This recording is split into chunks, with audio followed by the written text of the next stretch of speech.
So let me tell you funny how this came out to NASA, because you asked about NASA. I saw this ad for this position at NASA.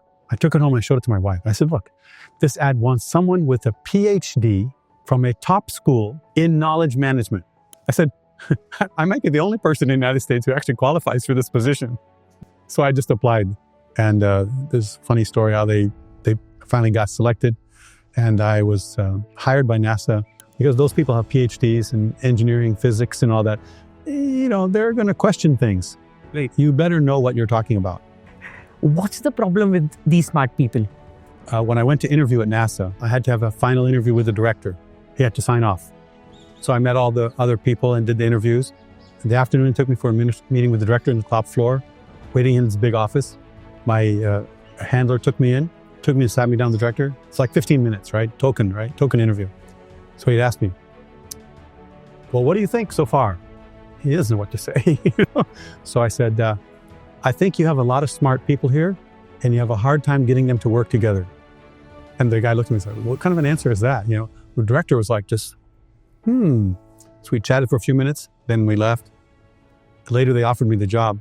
And my boss came to me, he said, you know, when you, in the interview with the director and you gave that answer, I thought, oh man, he's finished. Speaking like this to the director.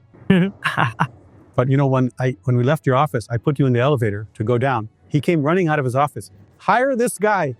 He knows our problem. He knows exactly our problem. And he thought I was out for giving a sassy answer. I was just trying to be honest. You asked me, this is what I see. You have a lot of smart people. They need to work together and it's hard.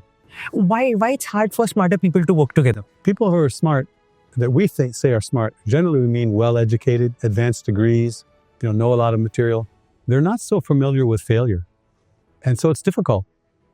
And so learning becomes hard when things don't go well. It's generally hard to acknowledge that maybe I didn't do something right. You're a smart guy from MIT, go to NASA, you're average. Because everybody is from the top colleges. Yeah, exactly. So you feel a little different. And it makes it hard for you to accept that maybe I got it wrong and I'm the problem. It makes it difficult to learn. People push back a lot. I'll give you an example now about a case. So we had a mission, big mission, several hundreds of millions of dollars, that was having lots of trouble. Because? Engineering trouble, communications trouble, all the usuals. So I went to go talk to them about making a case study.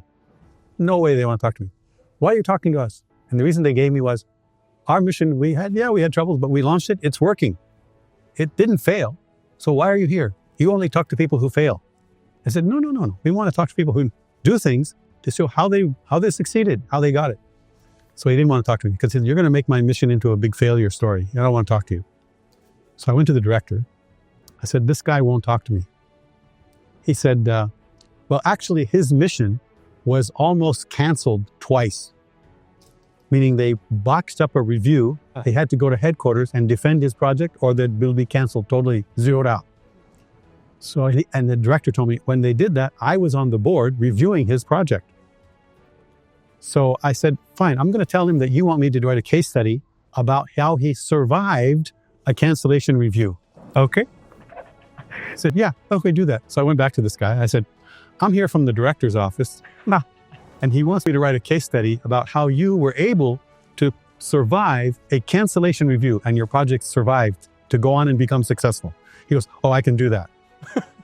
So he wrote the case study. They use it in training for years. Same points, but just couched differently. Not a failure, not a what went wrong, but how do you accomplish something? So you have to play these games because people don't want to be held up as a bad example. Even though they may have made mistakes or done things that they could fix, you want to show how they learned and what they did. And then they become involved because you can't force them. If you force them, then you're an investigator. Nobody wants a police investigator. You have to be partners with them. So you need to think about how you operate. And that makes you think about what was I doing before that I thought I was doing well, but I wasn't. So I need to fix something, not just do more of the same. What do you do in such situation? How do you deal with the egos of such reputed folks? Because these are people in power, these are people in position, and at the end, these are the smartest people. They know their subject so well. So they're not the only ones who have big egos, obviously. There are people in business and everywhere who have big egos. So I'm not trying to pick on them by any means whatsoever. People who are owning a project of their own, say a scientist or academician, like you said, can be sort of inflexible. Mm-hmm. because they see it as their one chance. I'm heading this mission. This mission may get me my Nobel Prize if we discover something, right? Something like that. And so it's understandable. So what I tried to do was I would go and visit these people. I would just go to their office, even uninvited, and I would knock on the door. Some threw me out. Some told me I'm too busy. Some I would see and I'd sit down with them.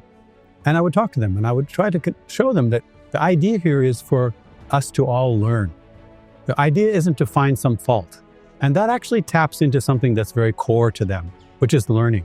Because that's why they wanted to be a scientist in the first place, right? To discover something, to learn something. So I would tap into that vein. This is also about learning how we can do these things better, how we can get better results from your team, from your people. So I had to spend the time to build the relationship with these people. And that's why I said it'd take 3 years to do anything. And how do you build those relationships with these people? You have to connect with them. How do you connect with them? You go and talk to them, you see what they're doing, you understand their language, and understand what their pain is. And you have to bring some benefit to the table.